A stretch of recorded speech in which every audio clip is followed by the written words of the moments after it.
दादा दादा अरे पुन्हा समजू सर पिता. आणि काय काय उपयोग आहे तुझ्या समजवण्याचा?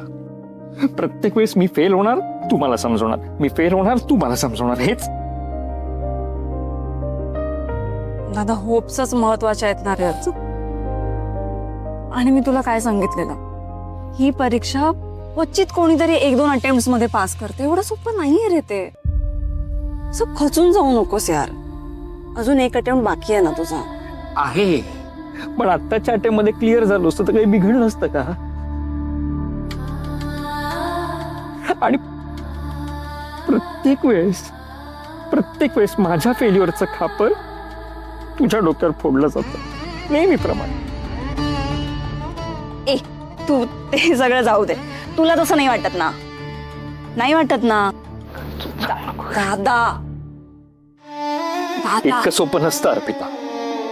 बरं मला सांग, मांजरीचे दात पिलांना लागतात का?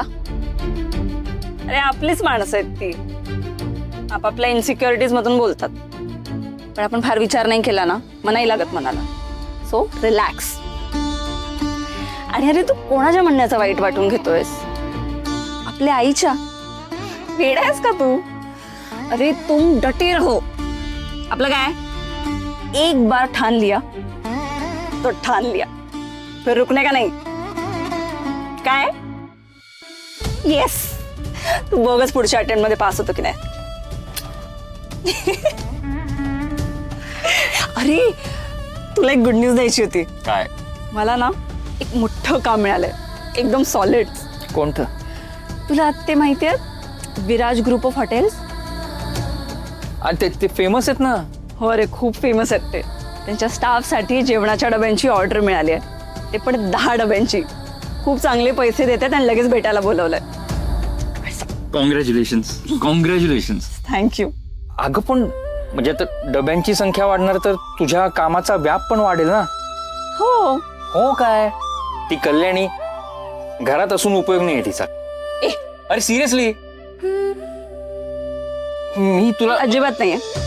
तू काही करायचं नाहीये, तू तुझ्या अभ्यासावर फोकस कर, मी मॅनेज करेन. आणि अरे मोठं काम मिळालंय, चांगले पैसे मिळणार आहेत, या विचारानेच माझा उत्साह वाढलाय. मस्त ना? मस्त. घे केक खा. काय?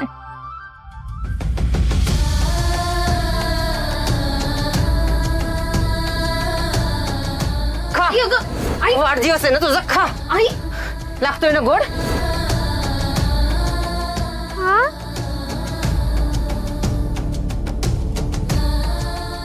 नको म्हणे, तू खा.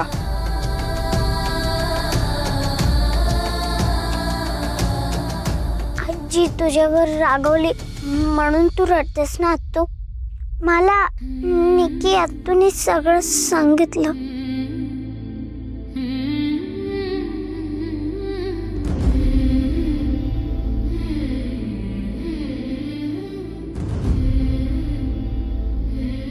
घे. म्हणे तू खा, तू खाल्लास की मला मिळेल.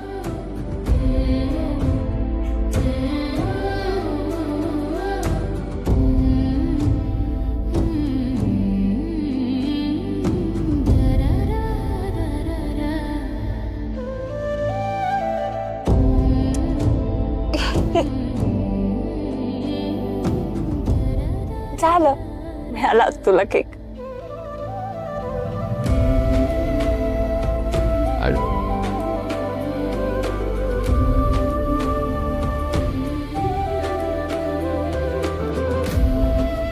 बघितलंच ना दादा, इतकं प्लॅनिंग केलं. मला वाटलं होतं आज तरी तिच्या चेहऱ्यावर आनंद दिसेल,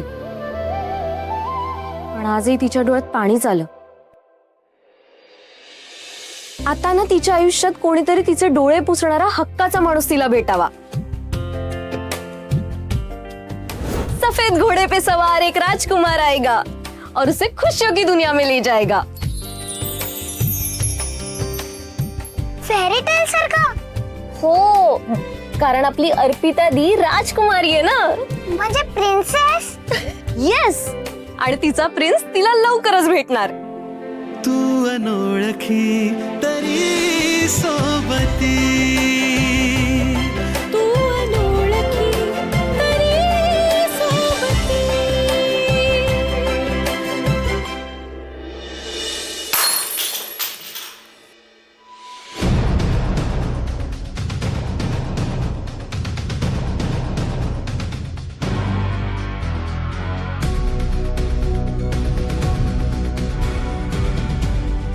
sorry captain.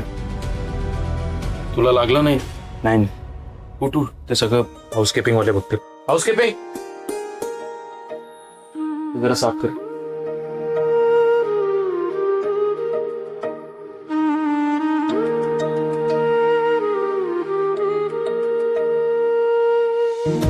Thank you. Hello everybody. Hello sir. तर रोजच्या प्रमाणे नेहमीच्या गोष्टींची उजळणी करूया. आपल्यासाठी 3 S महत्वाचे आहेत: स्वच्छता, सेवा आणि सौजन्य. कस्टमर यायच्या आधी आपापल्या टेबलची स्वच्छता ठेवा. कस्टमर जाईपर्यंत, शटर बंद होईपर्यंत त्यांची अविरत सेवा करा. Yes captain. आणि अत्यंत सौजन्यपूर्वक. Yes captain. आज आपल्याकडे स्टाफ कमी आहे, त्यामुळे केओटीचं आणि किचनचं तू हँडल करशील. 1 ते 4 टेबल तू, 5 ते 8 तू आणि 9 ते 12 तू सगळं कॉर्डिनेट करशील. Yes captain. हा? चला. समीरच्या लग्नाच्या का मागे लागलीये ही? समीरचं लग्न झालं तर मला आणि श्रेयसला ह्या घरातून डच्चू. हे बघ, नाही नाही नाही. तंद्री काय चाललंय? अगं, कर ना काम. हा, तुझ्या बाबांना सांग आज तरी निधन शर्ट घालून बसायला. आणि ते पाहुणे आले ना त्यांच्याशी बोलायला सांग, नाहीतर नेहमीप्रमाणे घुम्यासारखे बसून राहतील.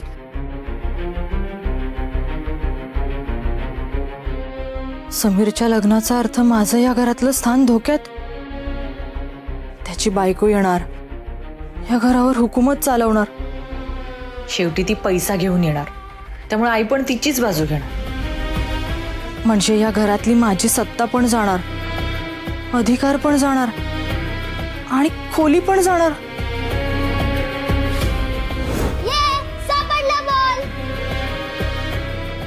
ए श्रेय, इकडे. सलीम मामा कुठे? बाहेर आहे. हा, मग त्याला सांग समीर मामाला फोन करायला आणि घरी लवकर यायला सांग. लोक कॅबच्या ऐवजी सायकल बुक करतील माझ्या ऍपवरनं. इमॅजिन कर, तू घोडबंदर रोड किंवा दादरच्या ट्रॅफिक मध्ये आणि तुला पटकन कुठेतरी पोचायचंय. मग तू काय करतो? मोबाईल काढतो, माझं ऍप ओपन करतो आणि कॅब बुक करतो. पण कॅब म्हणजे काय? आपली सायकल.